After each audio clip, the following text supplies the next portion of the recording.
Buy once, cry once. I've heard this for years, and honestly, I think it's terrible advice most of the time.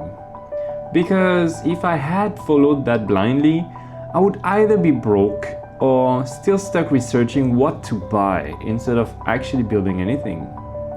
So over the years, I built my own rule instead, and right now, that rule looks like a $300 3D printer sitting next to a $3,000 one that I just bought.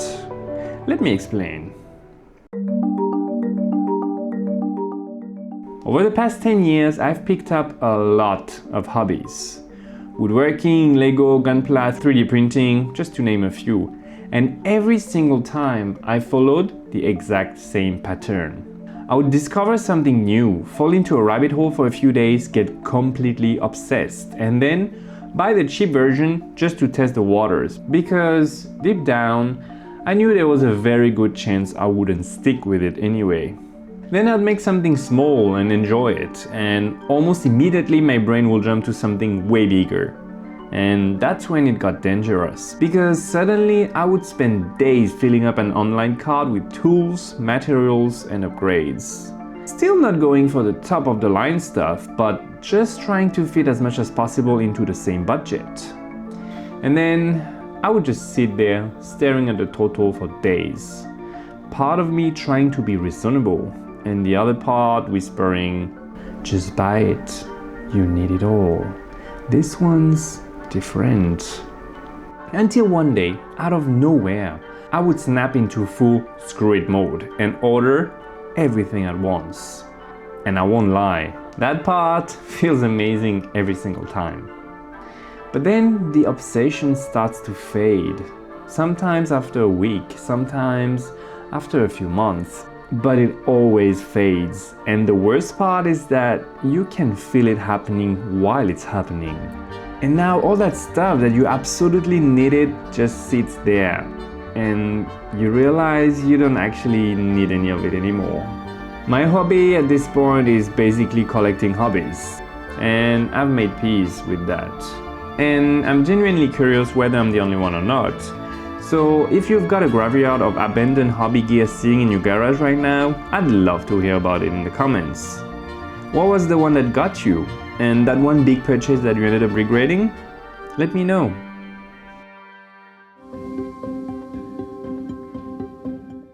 Okay, 3D printing was no exception.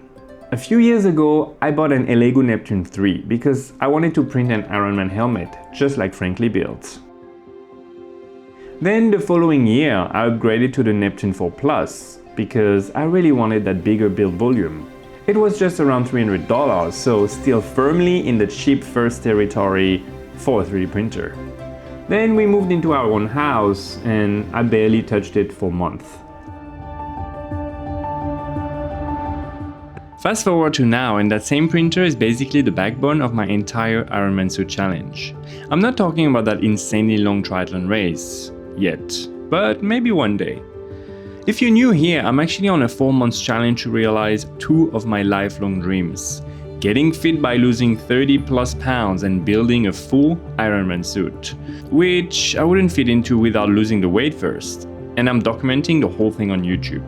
A strange idea? Maybe. But I'm down 26 pounds so far, and I'm probably getting a 6-pack soon thanks to it, so it's definitely working. Anyway, my Lego Neptune 4 Plus printer lives in the bathroom of my workshop on custom shelving in a controlled environment, doing the best it can.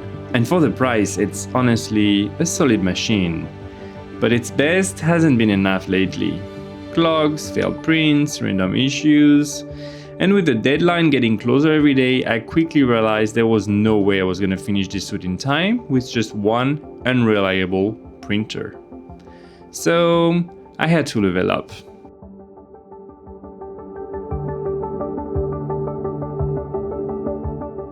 At this point, I had to admit something about myself. I'm very good at getting obsessed with something, and equally good at losing interest once the novelty wears off.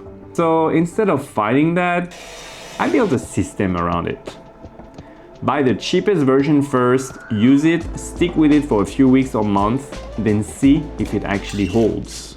That first version isn't meant to last. It's just there to answer one question. Am I actually going to be using this for the long term? If the answer is no, great. I learned something without wasting thousands of dollars. But if it sticks, then I go all in, because that second purchase isn't impulsive anymore. Now it's a decision I've already earned by proving to myself that I will actually use it. I've done it with woodworking, with 3D printing, and even with bigger things like the house we're living in right now. Buy cheap first, then go ham. And yes, we are currently living in the cheap version of our house as we're figuring out how to build our dream house. And one more thing. Obviously, this isn't about buying a cheap mattress or a cheap fridge. If you're buying those, go with nice ones. No, this rule is about the stuff you're not sure you'll actually stick with or use for a long time. So, to make sure I finish printing this armor in time, I started looking at new printers, specifically Bambulab printers. And I'm sure the fact that every single YouTuber on earth seems to be sponsored by them had absolutely zero influence on me whatsoever. Not at all. And just to be clear, this video is not sponsored. I bought this printer with my own money. Anyway, I knew I needed something faster and more reliable, so I started with the more reasonable options, like the P2S. But you know, there's always that moment when you're already about to spend a serious amount of money, and the gap to the top tier suddenly doesn't feel that big. So you think, should I just get the best one or a couple of the cheaper ones?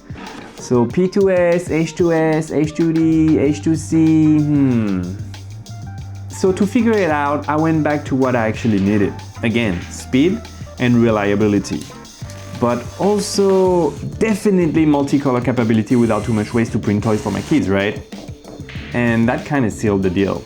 So in the end, I went with the Bambulab H2C because it seemed like the best and most versatile option if I'm going to be using this for the next 10 years. It's also the most expensive option. Until you realize that 3D printing and building a Paw Patrol lookout tower with your kid is priceless.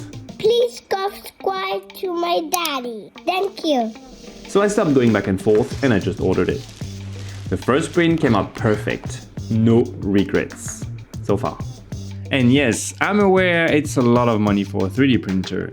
But I've spent my whole life wanting to get fit, and I've been wanting to build an Iron Man suit since the first movie came out. And for the first time, I feel I've got a system that's actually working, and I actually believe I can make it this time. So yeah, I'm going all in. How much would you spend to finally get the things you've always wanted?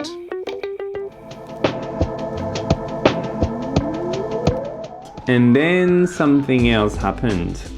Because apparently one upgrade wasn't enough, a friend offered to lend me a Snapmaker Artisan, a 3D printer, laser engraver and CNC machine all in one. And I said yes immediately, without thinking about it, which is very on brand for me, honestly. So I went from one printer to 3 very quickly, without having space for any of them. The obvious solution was to turn my wife's art studio into a mini 3D printing farm, and she was totally okay with it, for real. The room is tiny, about 2 by 2 meters, but it has AC, which is non-negotiable here to help with humidity control. It's not enough, but it helps. I ended up building a sturdy custom table from the leftovers from my workbench build.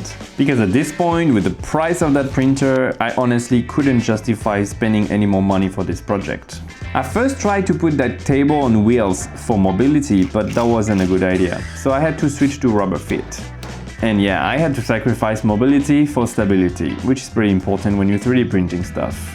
Then I accessorized the room to turn it into a proper mini printing farm. With a pegboard, shelves, a small DIY desk, whatever I had lying around, honestly, because I'd already spent enough money on the printer. Very important last touch, a dehumidifier to try and keep the humidity around 35 to 40% to protect my precious PLA. So now I've got 3 printers running, right? Well, not really. First, the Lego, the cheap test that proved that I was serious about 3D printing and allowed me to validate my need for a better machine. And it's still kind of earning its keep, but it's also been very unreliable. Like, I cannot count on it lately and I need to constantly recalibrate it. Not great. Then there's the Bamboo. It's fast, it's reliable, it kind of just works. And this is exactly what Go Ham is supposed to look like. This is going to be my workhorse for the next 10 years, or at least I hope so. It's not all perfect though, as I've had a few instances of filament breaking in the AMS2 Pro and having to dismantle it to fix it, but I'm not blaming the printer for that, I'm blaming Thailand crazy humidity levels. And then there's the Snapmaker, the wild card. It tries to do everything, printing, laser, CNC, which as a general rule usually means it doesn't do any of them particularly well, and so far that's checking out. The printing is incredibly slow, so I haven't actually been using it much. I've been playing with the laser a little bit, but I need proper ventilation before I can do more. I'm still trying to figure out its purpose, and I'll report back when or if I do. 3 printers, 1 tiny room, 38 days left on the clock. The farm is ready and I've stood by my rule. Buy cheap first, learn, outgrow it, then go ham. And by the way, when this suit is finally done, I'm gonna do a giveaway to celebrate, so if you're not subscribed yet, now's a pretty good time to fix that. It's going to be awesome.